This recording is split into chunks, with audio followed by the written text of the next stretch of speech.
What's going on, guys? It's Greg here, aka NYPrepper. It is Friday, February 14th, 2025, and I have an emergency alert to share with you guys.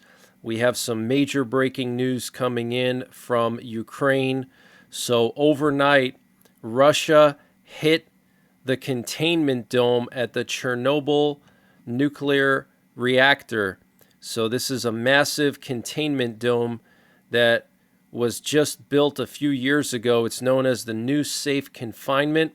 It's a giant half-circle containment dome that basically contains all of the lethal radiation in the Chernobyl reactor. And Russia hit that containment dome with a high explosive drone. Okay, and we actually have video footage of it. And you can see here this hole in the roof of this dome. Okay, so you can see this gigantic dome, and towards the top of it, you can see that hole there. So this is very, very concerning, and radiation levels are already starting to rise. So this happened at 0200. I believe that's either local time in Ukraine or possibly Eastern time. And what's interesting is that J.D. Vance said on Thursday in an interview with the Wall Street Journal that the U.S.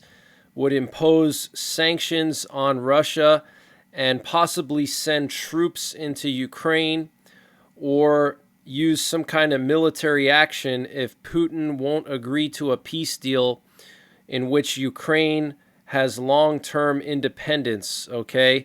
So this is very, very serious, and maybe this was Putin's response to what J.D. Vance says, okay? The Vice President of the United States said on Thursday in an interview with the Wall Street Journal that the U.S. would use sanctions and possibly military action, including deploying American forces into Ukraine if Putin doesn't agree to a peace deal that guarantees Ukraine's long-term independence. Okay, and just a few hours after that, this happens. So I wonder if this was Putin sending a message to Vance and Trump.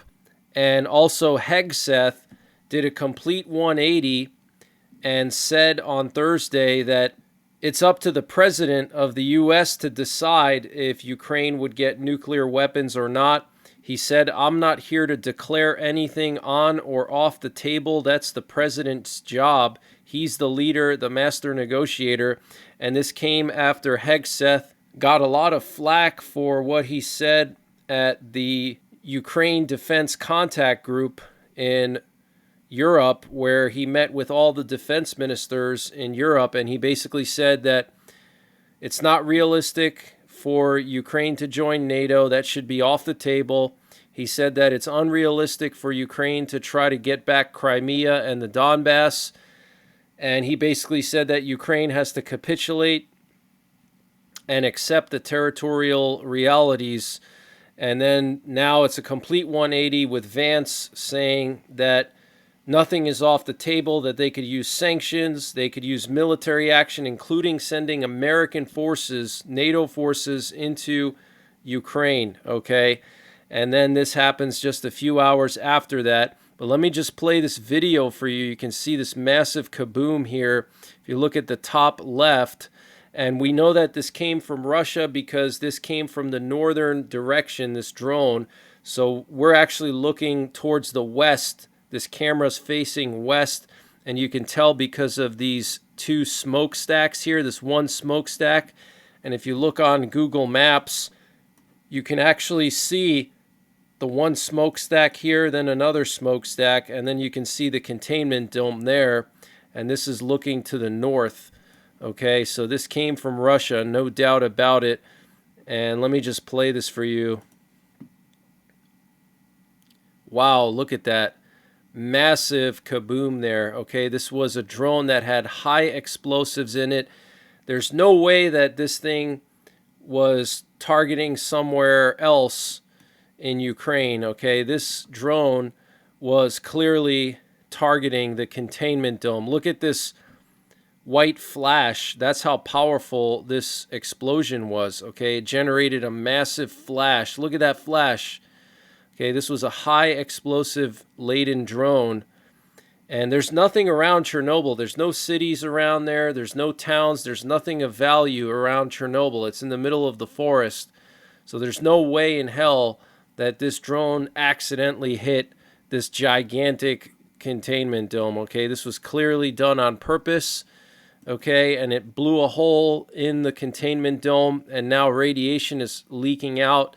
I've been monitoring the radiation sensors in Chernobyl, and they've been fluctuating up and down, but they've been kind of just steadily going up in this one building right next to where the drone hit. But the drone hit the north side of the containment dome, okay? Look at this, guys.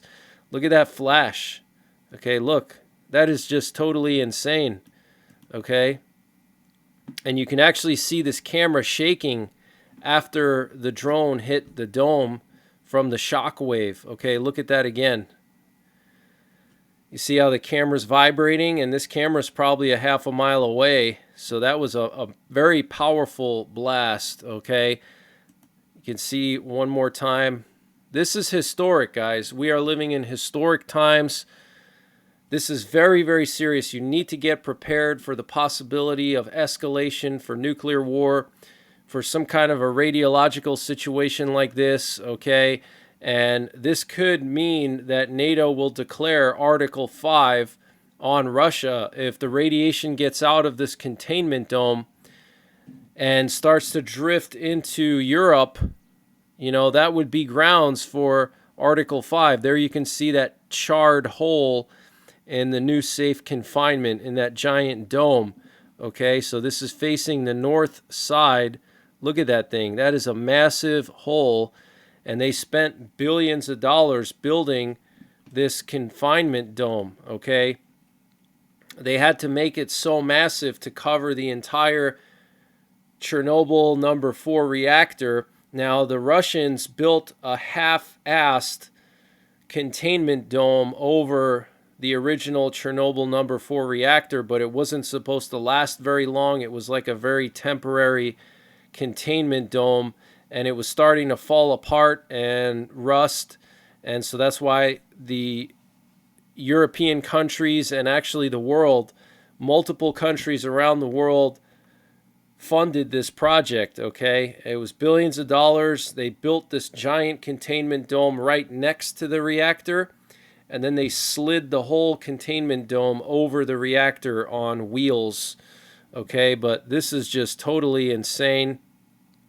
We're living in some historic times, and let me just show you the radiation situation. So this is the containment dome here, this giant square, and then just to the north there's this building adjacent, and this is the side of the containment dome that was hit by the drone. And you can see this one sensor here keeps going up. Right now it's reading 4,860 nanosieverts. It was just at 5,300 nanosieverts.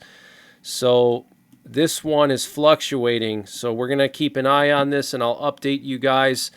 And this morning we have Russian Doomsday planes airborne, lots of Russian Doomsday planes in the air. Here you can see multiple Russian VIP transport planes that took off from Moscow shortly after this happened, and they went all the way up here towards Arkhangelsk, and they did like a loop, and now they're coming back. And then we also had some other Russian Air Force planes, including a Ministry for Emergency Situations plane.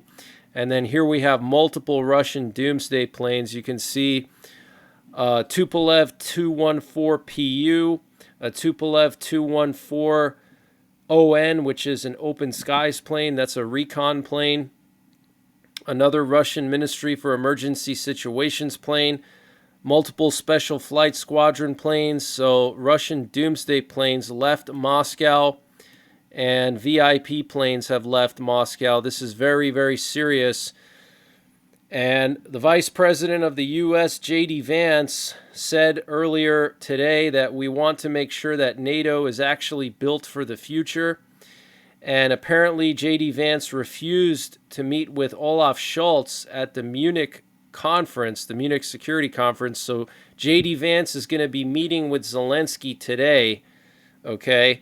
And he refused to meet with Olaf Scholz. He said that Olaf Scholz won't be chancellor much longer, so we don't need to meet with him. Wow. And a senior U.S. official on Thursday said the U.S. had not ruled out potential NATO membership for Ukraine or a negotiated return to its pre-2014 borders. Right now, that is still on the table, said John Cole, President Donald Trump's deputy Ukraine envoy. He added that a possible return to Ukraine's pre-2014 lines was also still on the table.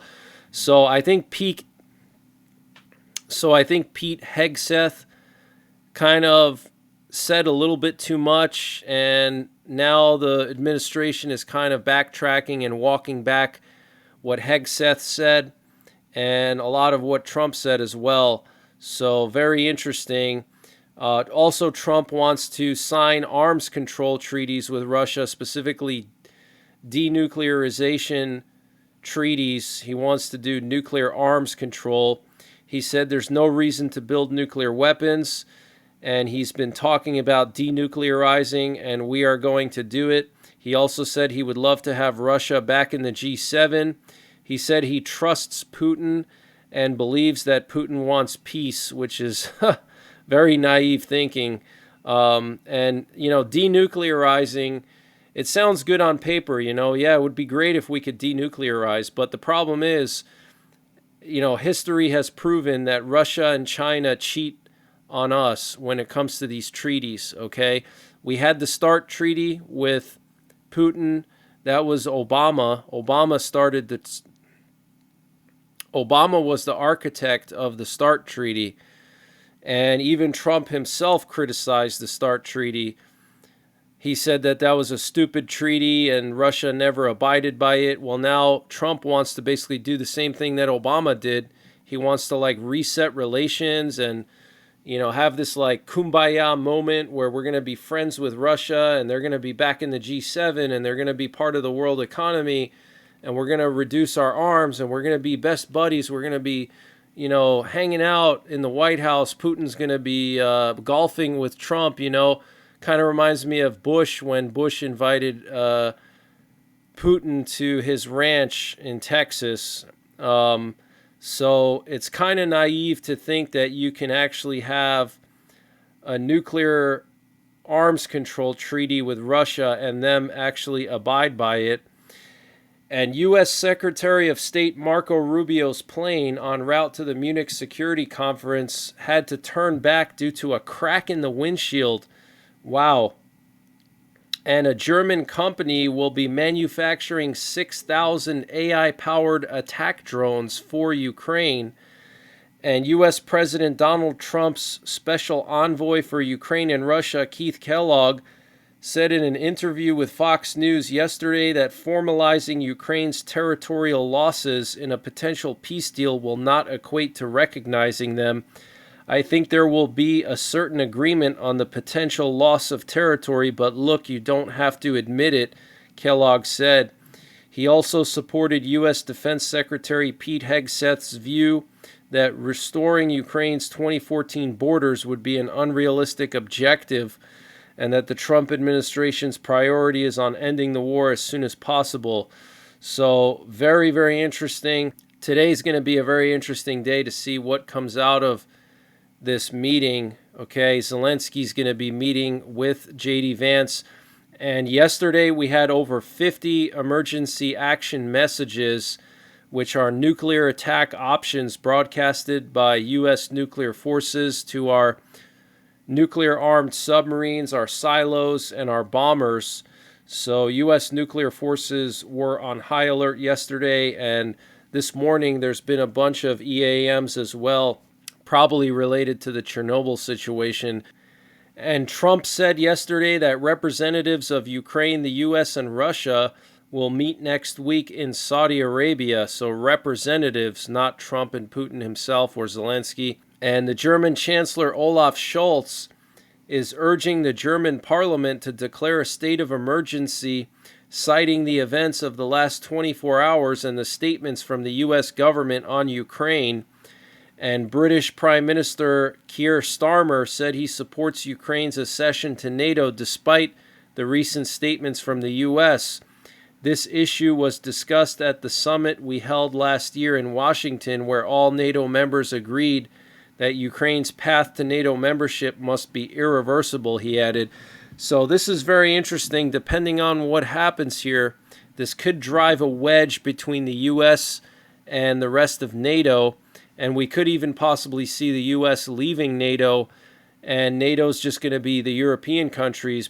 But we'll have to wait and see. Very serious situation here with the Chernobyl containment dome getting hit by a Russian drone with high explosives, guys, okay?